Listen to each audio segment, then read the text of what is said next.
যেহেতু আম্মুকে আমি প্রতিদিনই খুব স্ট্রিক্ট ডায়েট মেনটেন করে খাবার খাওয়াচ্ছি, তাই প্রতিদিনই কিছু না কিছু শেষ হয়ে যাচ্ছে, যার কারণে আমার প্রতিদিনই দেখা যাচ্ছে একবার করে বের হওয়া লাগছে।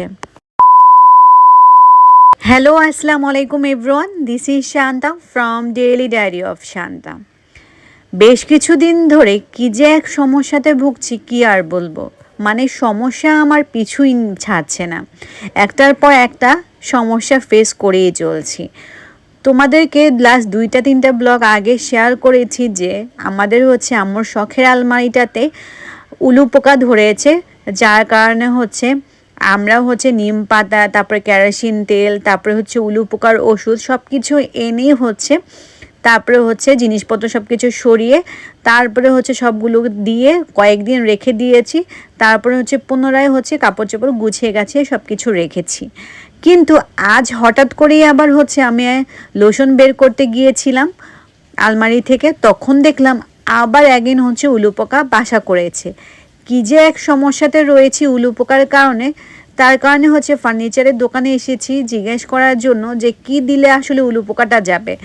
তোমাদের সাথে যদি এরকম কোনো ঘটনা ঘটে থাকে বা তোমাদের ফার্নিচারে যদি উলু পোকা ধরে থাকে, তো তোমরা কিন্তু আমাকে একটু সাজেস্ট করলে খুব ভালো হতো। আমার বাসার উলু পোকাগুলো কেন যেন যেতেই যাচ্ছিল না। যাই হোক, ওখানে ফার্নিচারের দোকানে কথা বললে তেমন একটা বেশি লাভবান হলাম না। তারপরে চলে আসলাম মহাখালী কাঁচা বাজারে। এখানে এসে আম্মুর জন্য আমি সবার প্রথমে মালটা নিয়ে নিলাম, তারপরে নিয়ে নিলাম পাকা পেঁপে। পাকা পেঁপে লিভারের জন্য অনেক বেশি উপকারী একটা ফল, আর শরীরের জন্য এই অবস্থাতে ভিটামিন সি জাতীয় খাবারগুলো বেশ ইম্পর্টেন্ট।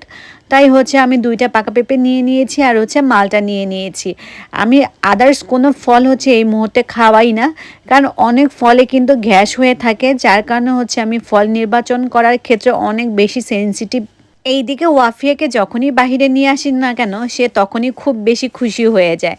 তো আমি যখন ফল নিতে যাচ্ছিলাম, ও বারবার বলছিল যে ও নিজেই নিতে চায়। মানে ওয়াফিয়া এখন থেকেই সব কিছু নিজেরটা নিজেই ক্যারি করতে চায়। এই যে ফলটা সে ধরতে পেরে অনেক বেশি খুশি হয়ে গিয়েছে।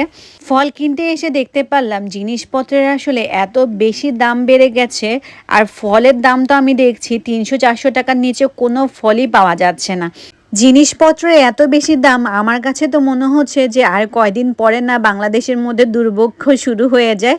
যাই হোক, তারপরে চলে আসলাম মাছের বাজারে, দেখছিলাম কি মাছ নেওয়া যায়। তো মেনলি আমরা এখানে পাবদা মাছ দেখছিলাম, বাট পাবদা মাছও দেখছিলাম এখানে প্রায় 450 টাকা কেজি। সেদিনেও নিয়েছিলাম আমরা 300 টাকা কেজি, বাট এই কয়েক দিনের মধ্যে 150 টাকা বেড়ে গিয়েছে। যেরকমভাবে খাদ্যদ্রব্যের মূল্য বাড়া শুরু করে দিয়েছে, আমার কাছে তো মনে হয় আর কিছুদিন গেলেই আমাদের মধ্যবিত্ত মানুষদের না খেয়ে মরে যেতে হবে।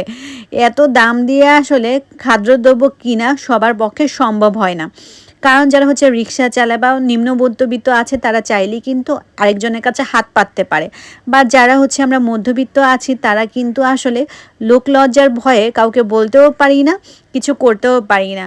তো আমাদের নিজেদেরকেই স্ট্রাগল করে সারভাইভ করতে হয়।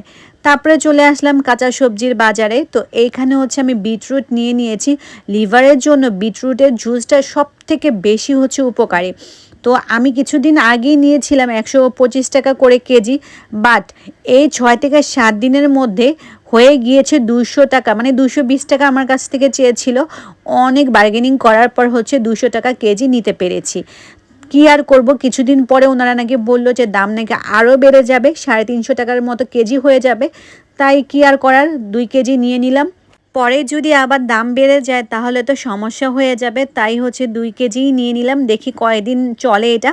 প্রতিদিন আম্মুকে একটা বিটরুটের জুস আমি করে দেই, সেই হিসেবে বেশ কিছুদিনেরই চলবে আম্মুর। তো এই দিকে ওয়াফিয়া বায়না শুরু করে দিল যে সে এটাও ক্যারি করতে চায়। মানে সে আসলে যখনই দেখে বাজার নিচ্ছি আমরা, সে নিজেরটা নিজেই ক্যারি করতে চাচ্ছে। মানে সে নিজেই হাঁটতে পারছে না, বাট তার থেকে ওজনে বেশি সে ফল নিয়ে হাঁটা শুরু করে দিয়েছে। ওরে আমি কোনোভাবেই থামাতে পারছি না। আমি বারবার বলছিলাম যে মাম্মা তুমি পারবে না, আমার কাছে দাও, বাট সে কোনোভাবেই আমাকে দিবে না, সে নিজেরটা নিজেই ক্যারি করবে। তারপরে বাসায় আসার সময় দেখলাম যে একদম ফ্রেশ ফ্রেশ হচ্ছে শাক পাওয়া যাচ্ছে। তো আমি হচ্ছে আম্মুর জন্য 4 মোটা হচ্ছে পালং শাক নিয়ে নিলাম। তো আমি চেষ্টা করি প্রতিদিনের খাবারই হচ্ছে আম্মুকে পালং শাকটা দেওয়ার জন্য, কারণ পালং শাকের আসলে যে পরিমাণ উপকারিতা রয়েছে সেটা আসলে বলে শেষ করার মতো না। আমার কাছে মনে হয় সব ধরনের শাকের মধ্যে সবথেকে বেশি উপকারী শাক হচ্ছে পালং শাক। তাই আম্মুর জন্য প্রতিদিন খাওয়ার জন্য হচ্ছে আমি 4 মোটা শাক নিয়ে নিয়েছি। দেখা যায় আম্মুকে প্রতিদিনই আমাকে শাক খাওয়াতে হচ্ছে। তোমরা যারা হচ্ছে রেগুলার আমার ব্লগ দেখো তারা তো জানোই আমি একদমই চেষ্টা করি আম্মুকে টোটালি লবণ ছাড়া হচ্ছে খাবার খাওয়ানোর জন্য। তো অন্যান্য খাবার যখন রান্না করা হয় তখন আসলে লবণ ছাড়া খাবারটা খেতে তেমন একটা বেশি টেস্টি লাগে না বা খাওয়া যায় না অ্যাকচুয়ালি। তারপরে বেচারি অনেক কষ্ট করে হচ্ছে খাবারটা খায়, কি আর করার।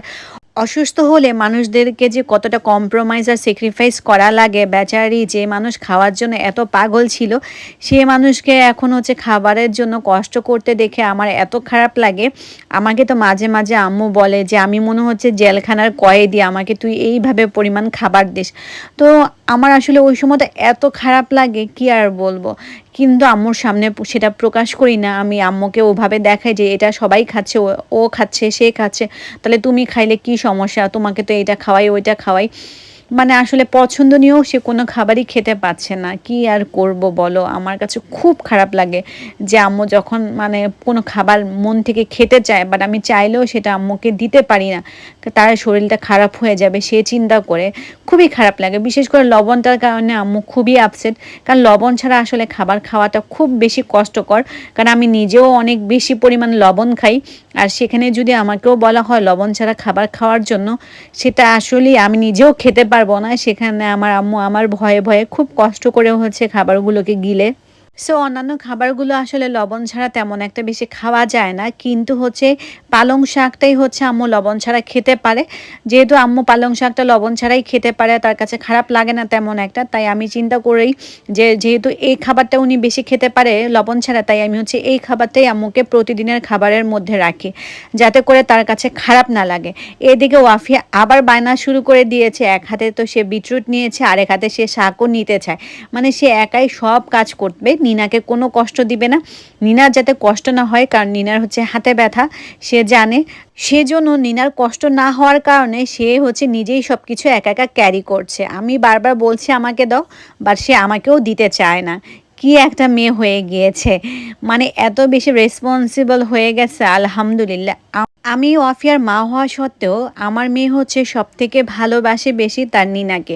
সকালবেলা ঘুম থেকে উঠলেই সবার প্রথমেই জিজ্ঞেস করে নিনা কোথায়, নিনা কোথায়। মানে নিনাকে ছাড়া তার যেন দিনটা শুরুই হয় না। যাই হোক, এদিকে হচ্ছে রাস্তা দিয়ে আসার সময় দেখলাম হচ্ছে অনেকগুলো মাটির দোকানের মধ্যে হচ্ছে অনেক কিছু বিক্রি করছিল। তো তোমরা যারা হচ্ছে আমার রেগুলার ব্লগ দেখো তারা তো নিশ্চয়ই জানো যে আমি ভর্তা খেতে অনেক অনেক বেশি পছন্দ করি। দেখা যায় 2 থেকে 1 দিন পরপরই হচ্ছে আমি কোনো না কোনো ভর্তা বানিয়েই থাকি। তাই চিন্তা করলাম ভর্তা বানানোর জন্য কেননা হচ্ছে আমি একটা বাটনা কিনে নিই। তো এই বাটনাটা অলমোস্ট হচ্ছে সবার ঘরের মধ্যেই আমি দেখেছি যে আছে। তো আমার কাছে নেই, তাই মাটির দোকানের সামনের দিক দিয়ে যেহেতু যাচ্ছিলাম তাই চিন্তা করলাম আমিও আমার জন্য একটা বাটনা নিয়ে নিই। যেহেতু হচ্ছে আমার সবগুলো ভর্তাই তোমরা দেখে থাকবে যে আমি ব্লেন্ডারই বানাই। তো ব্লেন্ডারটা হচ্ছে নামানো আবার হচ্ছে এটাকে ওয়াশ করা একটা ঝামেলা। তো বাটনা থাকলে হচ্ছে আমার হচ্ছে ভর্তা বানানোটা সব থেকে ইজি হয়ে যাবে। তো এখানে মাটির অনেক কিছুই রয়েছে, কাপ পিস রয়েছে, প্লেট রয়েছে, তারপরে আরও অনেক কিছুই রয়েছে। তো দেখলাম বাটনার সাথে কাঠের এই টুকরাটা দেয়, এইটা দিয়ে আসলে হচ্ছে ভর্তাটা বানাইতে হয়। তো এখানে হচ্ছে 2টা থেকে আমরা একটা চুজ করে নিয়ে নিলাম। তো এটা মাত্র পড়েছে আমাদের কাছ থেকে 100 টাকা। সো 100 টাকায় জিতলাম না হারলাম সেটা কিন্তু অবশ্যই আমাকে জানাবা কমেন্টে। তা আমার কাছে তো মনে হয়েছে ঠিকঠাকই রয়েছে, 100 টাকার নিচে কি আর এইগুলো দিবে আমাদেরকে। তো আমার কাছে প্রাইসটা আসলে অত বেশি মনে হয়নি, অর্থিতই লেগেছে। যাই হোক, কেনাকাটা শেষ করে তারপরে হচ্ছে এখন চলে যাব বাহিরে। সরি, বাহিরে না, অ্যাকচুয়ালি হচ্ছে বাসায় চলে এসেছি। তো বাহিরের থেকে বাসায় আসার পর আমি সবার প্রথমেই হচ্ছে বাটনাটাকে খুলে হচ্ছে চেক করছিলাম, যেহেতু প্রথমবার হচ্ছে বাটনা কিনেছি। তো ওভারঅল সব কিছু ঠিক আছে কিনা সেটাকে একটু চেক করাটা জরুরি। তো সবার প্রথমেই যখন হচ্ছে আমি বাটনাটা খুলে চেক করছিলাম, তখন দেখলাম যে একটা অংশে হচ্ছে কিছুটা অংশ উঠে গিয়েছে, যেটা কিনা তখন হচ্ছে আমরা খেয়াল করিনি। সবার প্রথমে তো ভাবছি যে যেহেতু একটু অংশ উঠে গিয়েছে সমস্যা নেই, রেখে দিই। বাট পরবর্তীতে দেখলাম যে অংশতে আসলে নষ্ট হয়েছে সেই অংশটুকুতেই আসলে ভর্তা বানানোর জন্য লাগে। তো দেখতেই পাচ্ছ অংশটুকু। তো এই জন্য হচ্ছে পরবর্তীতে হচ্ছে এটাকে আমি আবার চেঞ্জ করে নিয়ে আসি, এটা আব্বুকে দেই, যেহেতু আমাদের পরিচিত দোকান আমাদের এলাকার, সেহেতু হচ্ছে আব্বুকে দিয়ে এটাকে চেঞ্জ করে আবার নতুন আরেকটা নিয়ে আসি।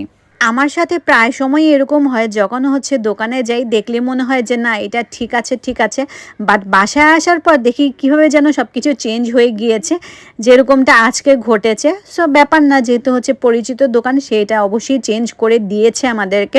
সো আজকের ভিডিওটা আসলে তেমন কিছুই স্পেশাল ছিল না, জাস্ট হচ্ছে কেনাকাটা করলাম বাসার জন্য, সেটাই তোমাদের সাথে শেয়ার করেছি।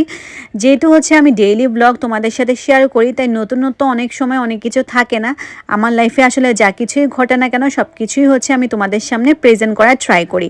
সো তোমাদের কাছে যদি আমার আজকের ব্লগটি ভালো লেগে থাকে, please don't forget to subscribe my channel. নতুন ব্লগে আবার দেখা হবে, টিল দেন সবাই ভালো থাকবে, আল্লাহ হাফেজ।